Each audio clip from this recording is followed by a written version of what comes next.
രചന രാഖി. അവതരണം ഷാഹുൽ മലയിൽ. എഡിറ്റിംഗ് ഷെരീജ് പൂനൂർ. നിറഞ്ഞു തുളുമ്പാൻ വെമ്പേൽക്കുന്ന മിഴികൾ നോക്കി ശാന്തിക്കാരൻ പറഞ്ഞു, ചന്ദ്രമോളെ, അരുത്. ദേവിയുടെ നടയിൽ കണ്ണീര് വീഴരുത്. അത് പാപാ കുട്ടി. നിറഞ്ഞുന്ന മിഴികൾ തുടച്ച് ചന്ദ്ര, മനഃപൂർവ്വമല്ല ശാന്തി, അറിയാതെ. എന്നെ പരീക്ഷിച്ച് മതിയായിട്ടുണ്ടാവില്ല അമ്മയ്ക്ക്.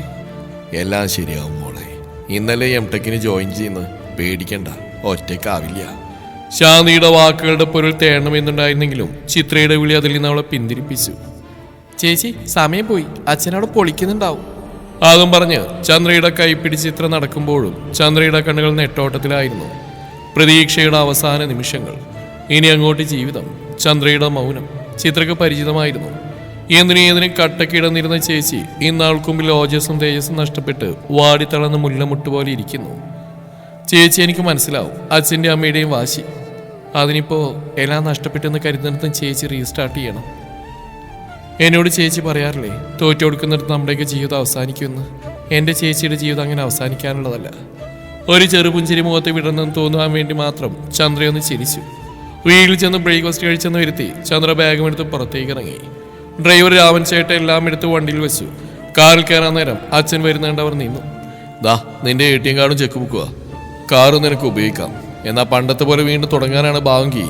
ജനിപ്പിച്ചവൻ തന്നെ അന്ധനാവും നിനക്ക്. അച്ഛൻ്റെ ക്രൂരമായ വാക്കുകൾക്ക് ചന്ദ്രയുടെ മനസ്സിലാക്കാൻ കഴിയുമായിരുന്നില്ലെന്നറിയാവുന്ന അമ്മയും വിട്ടുകൊടുത്തില്ല. ഇല്ല, ഇനി ചന്ദ്ര അങ്ങനെയൊന്നും ചെയ്യില്ല. കഴിഞ്ഞൊക്കെ അവൾക്ക് നല്ല ഓർമ്മയുണ്ട് അല്ലേടി? പ്ലീസ് അപ്പ, അമ്മ, ചേച്ചി പോട്ടെ. എന്തിനാ നിങ്ങൾ അവളിങ്ങനെ? പോ ചേച്ചി, ഓൾ ദി ബെസ്റ്റ്. നിറഞ്ഞു വന്ന കണ്ണുകൾ തടഞ്ഞു നിർത്തി ചന്ദ്ര യാത്രയായി. 6 മണിക്കൂർ യാത്ര. വിശാലമായി കിടക്കുന്ന ആ കോളേജ് ചന്ദ്രയുടെ നിശ്വാസമുയർത്തി. കൂട്ടുകാരെല്ലാവരും കൂടി അടിച്ചു പൊളിച്ച് വന്നിറങ്ങണം എന്ന് കരുതി സ്വപ്നങ്ങൾ കണ്ടിടം ഇന്ന് അവരെവിടെയായിരിക്കും? ഇവിടെയില്ല എന്ന് ഉറപ്പുവരുത്തിയതിനു ശേഷമാണ് അച്ഛനോട് അഡ്മിഷൻ എടുത്തതെന്ന് അവർക്കറിയാം. മോളെ. എന്തേ രാമേട്ട? ഇതുവരെ മോളുടെ അച്ഛനറിയിക്കാതെ ഒന്നും ഈ രാമേട്ടൻ ചെയ്തിട്ടില്ല. പക്ഷെ എൻ്റെ കുട്ടിയുടെ കണ്ണീര് അതെനിക്ക് എത്രയെന്ന് വെച്ചാ. ദേ, അങ്ങോട്ട് നോക്കി. രാമേട്ടൻ പറഞ്ഞിടത്തേക്ക് നോക്കിയ ചന്ദ്ര സന്തോഷമാണോ സങ്കടമാണോ എന്നറിയാതെ തരിച്ചു നിന്നു. എടി കാന്താരി, വായെടുക്കടി, ഈ ചേറ്. കണ്ണം പറഞ്ഞതിനൊപ്പം തലക്കിട്ടൊരു കിണുക്കം കൊടുത്തു. ചന്ദ്രമോളെ, രാമേട്ടനും ദീപുവിൻ്റെ ഒരു കസിൻ വിഷ്ണു കൂടി ഒപ്പിച്ചതാ. കോളേജിൽ അച്ഛനെ എടുപ്പിച്ച ലിസ്റ്റിൽ ഒരു മറിമായം. മോള് സന്തോഷമായിട്ടിരിക്കുക. ഇനി നിന്നാൽ ശരിയാവില്ല. രാമേട്ടൻ ഇറങ്ങട്ടെ കേട്ടോ. രാമേട്ടനെ യാത്രയച്ച് ചന്ദ്രയും കണ്ണനും വന്നപ്പോഴേക്കും ദീപുവും വിദ്യയും ക്ലാരയും ഗൗരിയും കൂടെ പരിചയമില്ലാത്ത ഒരാളും കൂടെ വന്നു. നിന്നെ ഒറ്റക്കാക്കുന്നു കരുതിയ മോളെ. നിന്റെ അച്ഛൻ മനസ്സിൽ കാണുമ്പോൾ ഞങ്ങളത് മാനത്ത് കാണും. ദീപുവിൻ്റെ വാക്കുകൾക്കൊരു യുദ്ധം ജയിച്ച പ്രതീതിയായിരുന്നു. ഓവേ, രാമേട്ടനായിരുന്നു കാണായിരുന്നു. വിദ്യയും ക്ലാരയും അത് ഒന്നിച്ച് പറഞ്ഞപ്പോൾ എല്ലാവരും ദീപുവിനെ കളിയാക്കി ചിരിച്ചു. അല്ല, എന്നെ ആരും പരിചയപ്പെടുന്നില്ലേ? അയ്യോ സോറി വിഷ്ണേട്ടാ. ചന്ദ്രു, ഇത് വിഷ്ണു ചേട്ടൻ. എന്താ പറയാ, ഒരടാറായിട്ടാ. MPhil ആണ് എടുത്ത വലിയേട്ടൻ. എന്താ പോരെ? അങ്ങനെ കണ്ണൻ ചന്ദ്രയും വിഷ്ണുവിനെയും പരാജയപ്പെടുത്തി. സംസാരത്തിനും കളിച്ചിരികൾക്കിടയിൽ ചന്ദ്രയുടെ പതർച്ചയും സങ്കടവും ശ്രദ്ധിച്ചുകൊണ്ടാവും. ഇടയ്ക്ക് വിഷ്ണു കണ്ണൻ്റെ ചെവിയിൽ പറഞ്ഞു, നമ്മൾ അറിഞ്ഞതിനപ്പുറം എന്തോ പ്രോബ്ലം ഉണ്ട്. ഇങ്ങനെയായിരുന്നു നിങ്ങളുടെ ചന്ദ്ര. ശരിയാണ്, പക്ഷെ എനിക്ക് അവളോട് സംസാരിക്കാൻ ഒരു അവസരം കിട്ടും വരെ കാത്തിരുന്നേ പറ്റൂ. അപ്പോഴേക്കും ഗിരീശനും എത്തും. ദിവസങ്ങൾ കഴിയുന്തോറും ചന്ദ്രയുടെ മൗനത്തിൻ്റെ ആഴവും കൂടി വന്നു.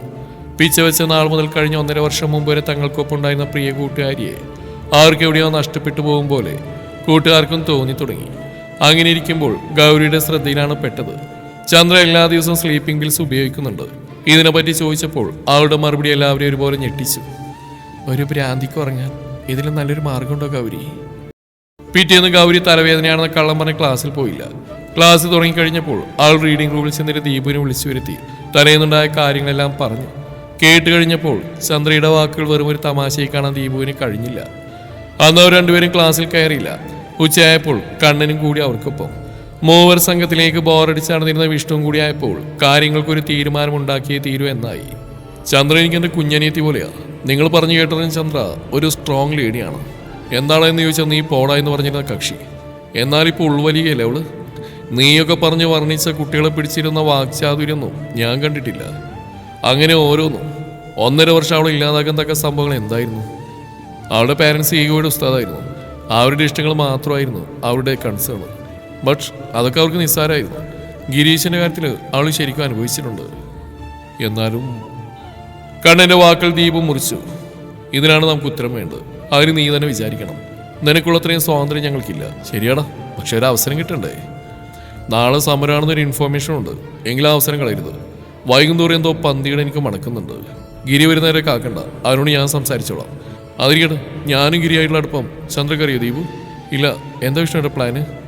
അതൊക്കെ പറയാൻ കണ്ട, നീ നാളത്തിനോട് സംസാരിക്കണം. ബാക്കി ഞാൻ പറയാം. പിറ്റേന്ന് ആദ്യ പീരീഡ് കഴിഞ്ഞപ്പോൾ തന്നെ വിഷ്ണുവിന്റെ നേതൃത്വത്തിലൊരു പട വന്ന് ക്ലാസ്സുകളൊക്കെ പിരിച്ചുവിട്ടു. മുദ്രാവാക്യം വിളികൾ കൊണ്ടൊരു പ്രകമ്പനമൊക്കെ ഉണ്ടാക്കി സമരക്കാരും രംഗമൊഴിയാൻ തുടങ്ങി. ഹോസ്റ്റലിലേക്ക് പോകാൻ തുടങ്ങിയ ചന്ദ്രയെയും കൂട്ടുകാരികളെയും ദീപവും കണ്ണനും കൂടി ഗ്രൗണ്ടിലേക്ക് കൊണ്ടുപോയി. ഇടയ്ക്ക് കണ്ണൻ ഗൗരിയോടായി പറഞ്ഞു, നീ അവർക്കാവും പോയിക്കോളൂ, എനിക്ക് ചന്ദ്രയോട് കുറച്ച് സംസാരിക്കാനുണ്ട്. അത് വേണോ? കിരീട്ട വന്നിട്ട് പോരെ? എനിക്കെന്തോ ഒരു പേടി. നീ എന്തിനാ അവിടെ പേടിക്കുന്നത്? അവള് നമ്മുടെ ചച്ചു തന്നെയാടാ. ഇല്ല അണ്ണാ, അവൾക്കെന്തോ. നിറഞ്ഞു തുളുമ്പിയ തന്റെ പെണ്ണിന്റെ മിഴികൾ അവൻ ആരും കാണാതെ ഒപ്പി. എന്നിട്ട് ആ കൈകൾ ഇറുക്കെ പിടിച്ചവൻ പറഞ്ഞു, അവള് നമ്മളിങ്ങനെ വിട്ടുകളയോ? നിന്റെ നാത്തൂനായിട്ട് വേണ്ട നിനക്ക് അവളെ. നമുക്ക് നമ്മുടെ പഴയ ചന്ദ്രയാക്കാണ് അവളെ. കണ്ണൻ പയ്യെ ചന്ദ്രയുടെ അടുത്തേക്ക് ചെന്നു. ചന്ദ്ര, എനിക്ക് നിന്നോട് അല്പം സംസാരിക്കാനുണ്ട്. ഇവര് പോയിക്കോട്ടെ. എന്താടാ നീ പറഞ്ഞോ? നീ വാ. ആ രണ്ടുപേരും കുറച്ചു നേരം മിണ്ടാൻ നടന്നു. അവസാനം ചന്ദ്ര തന്നെ സംസാരത്തിന് തുടക്കമിട്ടു. ഗിരീശൻ വിളിക്കാറുണ്ടോ? നിന്നോടല്ലേ ഞാൻ ചോദിക്കേണ്ടത്. പിന്നെ ചന്ദ്രയൊന്നും മിണ്ടിയില്ല. ചന്ദ്ര, നിനക്ക് എന്താ പറ്റിയത്? നീ എവിടെയായിരുന്നു കഴിഞ്ഞ 8 മാസം? അവനെ പോലും കോണ്ടാക്ട് ചെയ്യാതെ. ഞങ്ങളെപ്പറ്റി പോട്ടെ, അവൻ US പോകുന്ന കാര്യം പറഞ്ഞപ്പോഴേ നിന്റെ ഡിമാൻഡ്സ് ആയിരുന്നു ഡെയിലി വീഡിയോ കോൾ ചെയ്യണമെന്ന്. നീ അവനൊന്ന് വിളിച്ചിട്ടുണ്ടോ? എന്തായിരുന്നു ഇതിന് മാത്രം പ്രോബ്ലംസ്? രാമേണ പോലും ഒന്നും അറിയില്ല. എന്ത് തല പോകുന്ന കാര്യമാണ് നിന്നെ പൊക്കിയെടുത്ത് അവന് മുന്നിൽ എത്തിക്കുമായിരുന്നില്ല ഞങ്ങള്. നിന്റെ കോലം തന്നെ മാറിപ്പോയി. എന്ത് കോലാടി ഇത്? നമുക്ക് എവിടെയെങ്കിലും ഇരുന്ന് സംസാരിക്കാൻ കാണാം. ഒരു ഗ്രൗണ്ടിന്റെ മൂലയുള്ള ഒരു ബെഞ്ചിലിരുന്നു. എന്താ നിനക്ക് അറിയേണ്ടത്? ഞാൻ എവിടെയായിരുന്നെന്നോ? എന്താ ഞാൻ ആരെയും കോണ്ടാക്ട് ചെയ്യാതിരുന്നെന്നോ? ആദ്യത്തെ 1 മാസം ഞാൻ ഹൗസ് അറസ്റ്റിലായിരുന്നു. പിന്നെയുള്ള 6-7 മാസത്തിൽ ഡൽഹിയിൽ ഏതോ ഭ്രാന്താശുപത്രിയിലായിരുന്നു എന്നാ എൻ്റെ അറിവ്. കഴിഞ്ഞ 1 മാസം വീട്ടിൽ. ചന്ദ്രയുടെ വാക്കുകൾ കുറച്ചൊന്നുമല്ല കണ്ണനും ഞെട്ടിച്ച്. പക്ഷേ ചന്ദ്ര ശാന്തയായിരുന്നു. നീ എന്തൊക്കെയാ ഈ പറയുന്നു? മെന്റൽ ഹോസ്പിറ്റലോ? എന്തിന്? ഭ്രാന്തായിരുന്നത്ര എനിക്ക്. ചിലപ്പോൾ ചിലത് നഷ്ടപ്പെടുമ്പോൾ കൂടെ മനസ്സുകൂടെ നഷ്ടപ്പെടും കണ്ണ. ഒരു തരത്തിലത് നല്ലതാ. നഷ്ടപ്പെടുന്നതിൻ്റെ വേദന അത്രയും കുറച്ചറിഞ്ഞാൽ മതിയല്ലോ. എനിക്കൊന്നും മനസ്സിലാവുന്നില്ല. പറയാം. ചന്ദ്രയുടെ വാക്കുകൾ കുറച്ചൊന്നുമല്ല കണ്ണൻ ഞെട്ടിച്ച്. പക്ഷേ ചന്ദ്ര ശാന്തയായിരുന്നു. പറയാം. അന്ന് നിന്റെയും ഗൗരിയുടെയും വിവാഹം നാട്ടുകാർ തീരുമാനിച്ച ദിവസം. അന്ന് ഗിരീശന്റെ ഫ്ലാറ്റിൽ നമ്മൾ തകർത്ത് ആഘോഷിച്ചു. വിലക്കുകൾ ഒരുപാടുണ്ടായിട്ടും അതൊക്കെ ഞാനും ഗിരീശനെ അവഗണിച്ചു. അന്ന് നിങ്ങളെല്ലാവരും പോയി കഴിഞ്ഞിട്ടും ഗിരീശ ഓരോന്നും പറഞ്ഞിരുന്നു. അവസാനം സങ്കടവും സന്തോഷവും പിന്നെ ഉള്ളിൽ കിടന്ന മദ്യത്തിൻ്റെ സപ്പോർട്ട് കൂടിയായപ്പോൾ അവനോട് കുറച്ച് കൂടുതൽ സ്നേഹം തോന്നി. ഒഴിഞ്ഞു മാറാനോ തടയാനോ എനിക്ക് തോന്നിയില്ല. ബിക്കോസ് ഞാൻ എൻ്റെ ഗിരീശനായിട്ട് നൽകി കഴിഞ്ഞിരുന്നു. പക്ഷെ ചന്ദ്ര, അവനിതൊന്നും ഞങ്ങളോട് പറഞ്ഞിട്ടില്ലെന്നല്ലേ? അതെ, പറയാൻ മാത്രം എന്തെങ്കിലും ഉണ്ടെന്ന് തോന്നിയിട്ടുണ്ടാവില്ല. കാരണം ഞങ്ങളൊന്നല്ലേടാ. പിന്നീട് വാക്കുകൾ മുഴുവിക്കാനാവാതെ ചന്ദ്രയുടെ കണ്ണുകൾ നിറഞ്ഞൊഴുകി. ചന്ദ്ര, എന്താടി ഇത്? നിനക്കറിയില്ലേ? അവളെ ചേർത്ത് പിടിച്ച് ആശ്വസിപ്പിച്ചു. കുറച്ച് സമയത്തിന് ശേഷം വീണ്ടും അവൾ പറഞ്ഞു തുടങ്ങി. അത് നിങ്ങളുടെ പാരൻസ് അറിയാൻ നടത്തിയ ആ ഫംഗ്ഷൻ എന്തും മണത്തറിയുന്ന അച്ഛൻ അറിഞ്ഞു. യെസ്, അതിനടുത്ത് കിരീടം പറഞ്ഞിരുന്നു. അവൻ്റെ അമ്മ മോശമായി നിന്നോട് സംസാരിച്ചെടുക്കാം. അവനെന്നാ പടിയിറങ്ങിയല്ലേ? അതെനിക്കറിയില്ല. ബട്ട് അന്ന് വീട്ടിൽ നടന്ന അക്രമങ്ങൾക്കൊടുവിൽ ഗിരീശൻ്റെ കൂടെ ഇറങ്ങാനായിരുന്നു എൻ്റെ തീരുമാനം. അതിനായി ഞാൻ ഗിരീശനെ വിളിച്ചു. എൻ്റെ മൊബൈൽ അച്ഛൻ എറിഞ്ഞു പൊട്ടിച്ചുകൊണ്ട് ലാൻഡ് ലൈനിൽ നിന്നാണ് ഞാൻ വിളിച്ചത്. പക്ഷേ കോൾ എടുത്ത് അവിടുത്തെ അമ്മയെ പിന്നെ പറയണ്ടല്ലോ. എല്ലാം കേട്ട് ഞാൻ തിരിഞ്ഞപ്പോൾ കണ്ടത് താഴെ ഫോണിൽ കൂടി ഇതെല്ലാം കേൾക്കുന്ന അമ്മയെ. പിന്നീട് 2-3 ആഴ്ചകൾ അവരെന്നെ പട്ടിണി കിട്ടും തല്ലിയും വേറെ വിവാഹത്തിന് സമ്മതിപ്പിക്കാൻ കുറേയേറെ ശ്രമിച്ചു. അവസാനം ദിവസം അമ്മയുടെ അടികൊണ്ട് ഞാൻ ബോധം കെട്ടി വീണപ്പോൾ ഡോക്ടറായ അമ്മയ്ക്ക് എൻ്റെ ഉള്ളിൽ കുഞ്ഞ് ജീവൻ വളരുന്നതെന്നറിയാൻ പ്രയാസമൊന്നും ഉണ്ടായില്ല. ചന്ദ്രയുടെ ഹൃദയമിടിപ്പ് കൂടുന്ന് കണ്ണൻ അറിയുന്നുണ്ടായിരുന്നു. അച്ഛനും അമ്മയും ചേർന്ന് എന്നെ ചിത്രം പോലും അറിയാതെ ഡൽഹിയിലുണ്ടായിരുന്ന അമ്മയുടെ ഒരു ഫ്രണ്ടിൻ്റെ വീട്ടിലേക്ക് മാറ്റി. ആ ആൻറ്റി ഞാൻ വിശ്വസിച്ചു. അമ്മ പോയിട്ട് ഗിരിയേട്ടനെ ഞാൻ നിങ്ങളെ കോണ്ടാക്ട് ചെയ്യാമെന്ന് അവരെനിക്ക് ഉറപ്പ് തന്നു. 2 ദിവസം കഴിഞ്ഞപ്പോൾ അമ്മ പോകുന്നു എന്ന് പറഞ്ഞിറങ്ങി. ഗിരിയേട്ടനും കുഞ്ഞിനൊപ്പം കഴിയാനുള്ള സ്വപ്നങ്ങൾ ഏറെ കണ്ട്. പക്ഷേ ആ നശിച്ച രാത്രി ഞാൻ അറിഞ്ഞു അവർ ആട്ടിൻ തോളിട്ട ചെന്നായി തന്നു. എനിക്കെന്താ തോന്നില്ല, അവർ സ്ലീപ്പിംഗ് പിൽസ് ചേർത്തിരുന്നു. പിന്നെ ഉറക്കൊണ്ടപ്പോൾ എനിക്കെല്ലാം നഷ്ടപ്പെട്ടിരുന്നു. ഞങ്ങളുടെ കുഞ്ഞ് അവരതിനെ കൊത്തുകളഞ്ഞില്ലാണ്. കണ്ണൻ ആ കൈകളിൽ മുറുകെ പിടിച്ചു. അവൻ്റെ കണ്ണുകൾ നിറഞ്ഞൊഴുകുകയായിരുന്നു. പിന്നെ കുറേ നാൾ ഞാനൊന്നും അറിഞ്ഞില്ല. പിന്നീട് സാധാരണ ജീവിതത്തിലേക്ക് വന്നപ്പോഴും അവരെന്നെ വെറുതെ വിട്ടില്ല.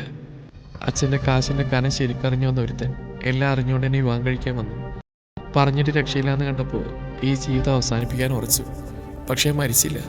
അന്നത്തെ ആ സംഭവത്തിൽ വേറെ ഗുണമുണ്ടായി കേട്ടോ. വിവാഹം മുടങ്ങി. പിന്നെ ഡോക്ടർമാരുടെ നിർദ്ദേശം ഒന്ന് ഫ്രീ ആക്കാൻ പഠിക്കാൻ വിടാൻ പറഞ്ഞു. ചന്ദ്ര പറഞ്ഞ് വിശ്വസിക്കാനാവാതെ അവൻ ഇരുന്നു. തൻ്റെ കൈകാലുകൾ തളർന്നു പോകുമോ എന്ന് വരെ അവൻ സംശയിക്കാതിരുന്നില്ല. ചന്ദ്ര ശാന്തിയായിരുന്നു. മനസ്സിൽ നിന്നൊരു ഭാരം ഇറങ്ങിയ പോലെ. നമുക്ക് പോകാൻ കണ്ട, അവരന്വേഷിക്കുന്നുണ്ടാവും. ആരും പിന്നീടൊന്നും സംസാരിക്കാനായില്ല. ചന്ദ്രയെ ഗൗരിക്കും കൂട്ടുകാർക്കൊപ്പമാക്കി അവർ നേരെ വിഷ്ണുവിൻ്റെ അടുത്തേക്ക് എത്തി കാര്യങ്ങളെല്ലാം പറഞ്ഞു. ദിവസങ്ങൾ ഓരോന്നായി കൊഴിഞ്ഞുകൊണ്ടിരുന്നു. അങ്ങനെ ഒരു ദിവസം വിഷ്ണു എല്ലാവർക്കുമായി ഒരു പാർട്ടി അറേഞ്ച് ചെയ്തു. എല്ലാവരും എത്തി പരസ്പരം സംസാരിച്ചിരിക്കുമ്പോൾ ഫ്ലാറ്റിന്റെ കോളിംഗ് ബെല്ലിൽ ശബ്ദിച്ചു. ഡോറ് തുറക്കാനായി എഴുന്നേറ്റ ക്ലാരയെ തടഞ്ഞ് വിഷ്ണു ചന്ദ്രയോടായി പറഞ്ഞു, ചന്ദ്ര, ഇത് എനിക്കുള്ള അതിഥിയല്ല, നിനക്കുള്ളതാ. ചെന്ന് ഡോറൊന്ന് കൊടുക്കുക. എനിക്കുള്ള അതിഥിയോ? ചന്ദ്ര ചെന്ന് വാതിൽ തുറന്നു. കിരീട്ടൻ? ആ വിളിയിൽ ഗിരിയുടെ തോളിലേക്കാൾ ചാഞ്ഞു. ഒരു ജന്മം കൊണ്ട് അനുഭവിച്ച് തീർക്കേണ്ടതായിരുന്നെല്ലാം ഈ കുറച്ചു നാളുകൾ കൊണ്ട് തന്റെ പെണ്ണ് അനുഭവിച്ച് തീർത്തിരിക്കുന്നു. മാതാപിതാക്കളുടെ പണത്തിന്മേലുള്ള ഈഗോ, ഇനിയും എന്തൊക്കെ. ആനവളുടെ നെറുകയിൽ ഉമ്മ വെച്ചു. ഒരുപാട് അനുഭവിച്ചല്ലേ ഞാൻ കാരണം. പറഞ്ഞ മുഴുമിക്കാതെ അവൾ ഗിരിയുടെ വായുവത്തി. അരുത്, ഏട്ടൻ കാരണമല്ല. ഇനി ഒരിക്കലും കാണാൻ കഴിയില്ലെന്ന് കരുതി നമ്മുടെ കുഞ്ഞ്. ആൾ വീണ്ടും തന്നെ മാറിൽ വീണ് കരഞ്ഞു. ഗിരിയുടെ കണ്ണുകളും നിറഞ്ഞൊഴുകി. അതെ, ഇങ്ങനെ കെട്ടിപ്പിടിക്കാൻ ഈ ജന്മം മുഴുവൻ ബാക്കിയില്ലേ? വിഷ്ണുവിന്റെ വാക്കുകൾ അവരുടെ ചുണ്ടിലോ പുഞ്ചിരി വിടർത്തി. അപ്പോഴേക്കും ഗൗരിയും ക്ലാരയും കൂടി ഭക്ഷണം എടുത്തു വെച്ചു. അപ്പൊ എങ്ങനെയാ ഗിരീശ, നീ എന്റെ പെങ്ങൾ നാളെയും കെട്ടുമല്ലേ? പിന്നല്ല, ഇനി അവള് ഞാൻ ഒറ്റക്കാക്കിലട കാണ. എന്തൊക്കെയാ നിങ്ങൾ ഈ പറയുന്നത്? ചന്ദ്രയുടെ മുഖത്ത് ആകാംക്ഷയുടെ എല്ലാവരും ചിരിച്ചു. വളരെ സിമ്പിളാണ് ചന്ദ്ര. നാളെ നിങ്ങളുടെ വിവാഹം, താലിമാലി രജിസ്റ്റർ അടക്കം എല്ലാം അറേഞ്ച്ഡ്. സത്യമാണ് ഗിരിയേട്ടാ? ചന്ദ്രയ്ക്ക് സംഭവിക്കുന്നതൊക്കെ സത്യമാണോ സ്വപ്നമാണോ എന്ന് പോലും തിരിച്ചറിയാൻ കഴിയുന്നുണ്ടായിരുന്നില്ല. ഇനി അങ്ങോട്ട് നമ്മൾ ജീവിക്കും, നമ്മൾ സ്വപ്നം കണ്ട ജീവിതം. എല്ലാവരും കുറച്ചു നേരം കൂടി സംസാരിച്ചിരുന്നു. അതും കഴിഞ്ഞ് ചന്ദ്രയെയും കൂട്ടരെയും ഹോസ്റ്റലിലാക്കി പിറ്റേന്നത്തെ കല്യാണ ഒരുക്കങ്ങൾക്കായി ഗിരിയും കൂട്ടരും പോയി. കുറേ നാളുകൾക്ക് ശേഷം ചന്ദ്ര സ്ലീപ്പിംഗ് പിൽസിന്റെ സഹായമില്ലാതെ ഉറങ്ങി. പിറ്റേന്ന് രാവിലെ ചന്ദ്രയ്ക്ക് ഒരു പുതുണർവായിരുന്നു. തലേന്ന് ഗിരി സമ്മാനിച്ച സെറ്റും കൊണ്ടെടുത്ത് രാവിലെ എത്തിച്ച മുല്ലപ്പൂവും ചൂടി അവൾ ഒരുങ്ങി. എല്ലാവരും ഒരുങ്ങിയിറങ്ങി. ഗൗരിയും ചന്ദ്രയും കൂടി അമ്പലത്തിലേക്ക് തിരിച്ച് തൊഴുത് അനുഗ്രഹമായി പുതിയ ജീവിതം തുടങ്ങാൻ. വിദ്യയും ക്ലാരയും രജിസ്റ്റർ ഓഫീസിലെത്തുമ്പോൾ 4 സംഘ അക്ഷമരായി കാത്തു നിൽക്കുകയായിരുന്നു. എവിടെ മണവാട്ടിയും ഗൗരി? മുഹൂർത്താവറായി. കണ്ണനെന്താ ചോദിക്കുന്നത്? അവർ ഞങ്ങൾക്കൊരു മണിക്കൂർ മുമ്പ് ഇറങ്ങിയല്ലോ. അമ്പലത്തിൽ കാരണം എന്ന് പറഞ്ഞ് ഇതിനോട് എത്തിയില്ലേ? ഇല്ലടാ, ഇവരിതോടെ പോയി. ഒരു കാര്യം ചെയ്യാം, ദീപവും ഗിരീശനോട് നിൽക്കട്ടെ, നമുക്ക് പോയി നോക്കാം. നീ ടെൻഷൻ അടിക്കാതെ, അതുപോലെ ബ്ലോക്കിലും പെട്ടിട്ടുണ്ടാവും. വിഷ്ണുവും കണ്ണനും ചന്ദ്രയും ഗൗരിയും നോക്കി ഇറങ്ങി. അവർ പോകുമ്പോൾ എന്തുകൊണ്ടോ ഗിരിക്ക് വല്ലാത്തൊരു അസ്വസ്ഥത തോന്നി. വിഷ്ണുവിന് താൻ കാണുന്ന കാഴ്ച വിശ്വസിക്കാൻ കഴിഞ്ഞില്ല. റോഡിന്റെ മറ്റു ഭാഗത്തെ ആക്സിഡന്റായി കിടക്കുന്ന ചന്ദ്രയുടെ കാർ. അവൻ യൂട്ടേൺ എടുത്ത കാറിന്റെ അടുത്തെത്തി. ആട് കൂടി നാടുകളിൽ നിന്ന് ഏത് ഹോസ്പിറ്റലിലേക്കാണ് മാറ്റിയെന്ന് അവൻ തിരിച്ചറിഞ്ഞു.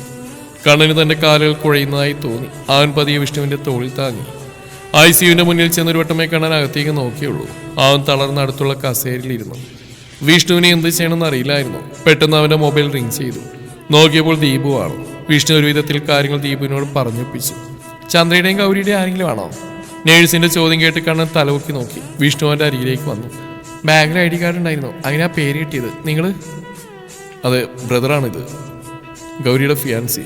എന്താ സിസ്റ്റർ? ഡോക്ടർ അന്വേഷിക്കുന്നുണ്ട്, വരും. 6 സിസ്റ്ററിനൊപ്പം ഡോക്ടറെ ക്യാബിലേക്ക് ചെന്നു. ഇരിക്കും. ഡോക്ടർക്ക് മുന്നിലെ കസേരയിൽ അവരിരുന്നു. രണ്ടുപേരും കോളേജ് സ്റ്റുഡൻസ് ആണല്ലേ? അതെ ഡോക്ടർ. ഇവരുടെ പാരൻസ് നാട്ടിലാ. എന്താ ഡോക്ടർ, അവർക്ക് രണ്ടുപേരും കുഴപ്പമൊന്നുമില്ലല്ലോ? ഗൗരിക്ക് ശക്തിയായിട്ടുള്ള ഇടയിൽ ഹെഡ് ഇഞ്ചുറി ഉണ്ട്. കുറച്ചാളത്തേക്ക് എഴുന്നേറ്റെടുക്കാനോ തന്നെ താൻ കാര്യങ്ങൾ ചെയ്യാനോ സാധിക്കില്ല. തലയിൽ ചില നെർവ്സിനേറ്റ ക്ഷതമാണ് പ്രോബ്ലം. അപ്പോഴും അയാൾക്ക് നമ്മൾ പറയുന്നത് കേൾക്കാനും വളരെ വ്യക്തമല്ലെങ്കിലും സംസാരിക്കാനും കഴിയും. പയ്യെ ഒരു 100% റിക്കവറിക്ക് കഴിയും. കണ്ണിന് എന്തോരണമെന്നറിയാതെ തലവനിച്ചിരുന്നു. തൻ്റെ ശരീരം കൂടി തളർന്നു പോകുമെന്ന് കരുതുമ്പോഴും ഡോക്ടർ പറഞ്ഞ 100% പിടിച്ചു നിർത്തി. ഡോക്ടർ, ചന്ദ്ര. വിഷ്ണുവിന്റെ ശബ്ദത്തിൽ എന്തോ ഒരു പ്രതീക്ഷ നേളിച്ചിരുന്നു. ചന്ദ്ര, ആ കുട്ടിയുടെ പാരൻസ് അവർ വിവരം അറിയിച്ചോ? ഇല്ല ഡോക്ടർ, അവരിപ്പോൾ നാട്ടിലില്ല. അപ്പോളോ ഹോസ്പിറ്റലിലെ ന്യൂറോ സർജൻ അംബികാദേവിയുടെ മകളാണ് സർ ചന്ദ്ര. ഓ ഓക്കെ. ചന്ദ്രയുടെ സ്ഥിതി കുറച്ച് പ്രശ്നമാണ്. ഒരു റിക്കവറി. ഡോക്ടർ, ആ കുട്ടിയുടെ ബ്രെയിൻ ഇൻജുറി ഡീപ്പാണ്. ഇതുവരെ കൊടുത്ത മരുന്നുകളോടൊന്നും തന്നെ ഒരു ഹോപ്പ് വരുന്ന രീതിയിൽ പ്രതികരിച്ചിട്ടില്ല. ഡോക്ടർ, വേറെ ഏതെങ്കിലും ഒരു ബെറ്റർ ഹോസ്പിറ്റലിലേക്ക്? No chance. ആ കുട്ടി ഈ അവസ്ഥയിൽ ഇല്ല, അത് കൂടുതൽ അപകടമാണ്. As a doctor she can understand. Anyway, hope for the best. അവസാനമാക്കി ദൈവത്തിൻ്റെ അല്ലേ, പ്രാർത്ഥിക്കൂ. ഡോക്ടർ റൂമിൽ നിന്ന് എഴുന്നേറ്റ് പോയി. പായിച്ചിരുന്ന വിഷ്ണുവിനെ കണ്ണന്റെ കരച്ചിലാണ് സ്ഥലകാലബോധം ഉണ്ടാക്കിയത്. കണ്ണ, നീ ഇങ്ങനെ തുടങ്ങിയാൽ നമ്മൾ നമ്മുടെ ഗിരീശിനോട് എന്തു പറയടാ? അവന് നമ്മൾ എങ്ങനെയാണോ ഒന്ന്. വിഷ്ണുവിന്റെ വാക്കുകളെ മുറിച്ച് ഗിരി ഓടിക്കച്ച് റൂമിലേക്ക് കയറി വന്നു. വിഷ്ണു, എന്റെ പെണ്ണെവിടെയാടാ? എനിക്കവളെ കാണണം പ്ലീസ്. പറയടാ, രണ്ടുപേരും സേഫ് അല്ലേടാ? നീ എന്തിനാ കാര്യന്നേ? ഡോക്ടർ എവിടെ? I want to see him. പിന്നെ എന്തൊക്കെയോ ഗിരി പറഞ്ഞു. ബാളങ്കി ഡ്യൂട്ടി ഡോക്ടർ അങ്ങോട്ട് വന്നു. ഹേയ്, എന്താ ഇവിടെ ഇങ്ങനെ വിളിക്കിടന്ന് ഒച്ച ഉണ്ടാക്കരുത്. പെട്ടെന്ന് ഡ്യൂട്ടി ഡോക്ടർക്ക് ഗിരിയുടെ മുഖം പരിചയമുള്ള പോലെ തോന്നി. ഗിരി? ഡോക്ടർ ഗിരീശൻ? അപ്പൊ അത് ഗിരിയുടെ ചന്ദ്രയായിരുന്നോ? പ്രസാദ്, എടോ, എൻ്റെ ചന്ദ്രയാണത്. എനിക്ക് അവിടെ ഒന്ന് കാണടാ പ്ലീസ്. ഓക്കെ, നീ വാ. പിന്നെ ഒരു കാര്യം, നീ ഒരു ഡോക്ടർ കൂടിയാണോ? അതുകൂടി മനസ്സിലിരിക്കണം. നിങ്ങൾ പുറത്ത് വെയിറ്റ് ചെയ്തോളൂ. I will take care of him. Prasad ഗിരിയെയും കൂട്ടി ചന്ദ്ര കിടക്കുന്നിടത്തേക്ക് പോയി. മരുന്നുകളുടെ മണവും വെന്റിലേറ്ററും എല്ലാം ആദ്യമായി അവനെ ഭയപ്പെടുത്തി. വെന്റിലേറ്ററിന്റെ സഹായത്തോടെ ശ്വസിക്കുന്ന അവളുടെ രൂപം അവന് സഹിക്കാവുന്നതിലധികമായിരുന്നു. അവൻ അവൾക്കരികിലേക്ക് ചെന്നു. ആ കൈകൾ അവൻ തന്റെ കൈകളിലെടുത്തു. എത്ര സമയം അവനങ്ങനെ നിന്നു എന്നറിയില്ല. പ്രസാദാണ് അവനെ പുറത്തേക്ക് കൊണ്ടുപോയത്.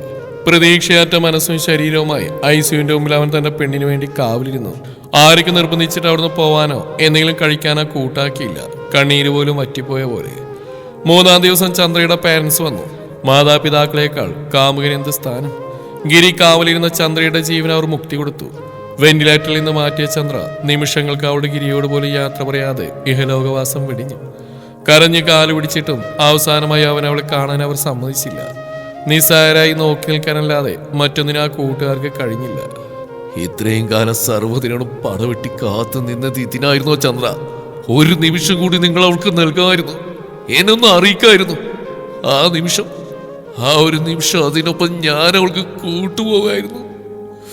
ചന്ദ്ര, നിങ്ങൾ അവളെ കൊന്നു.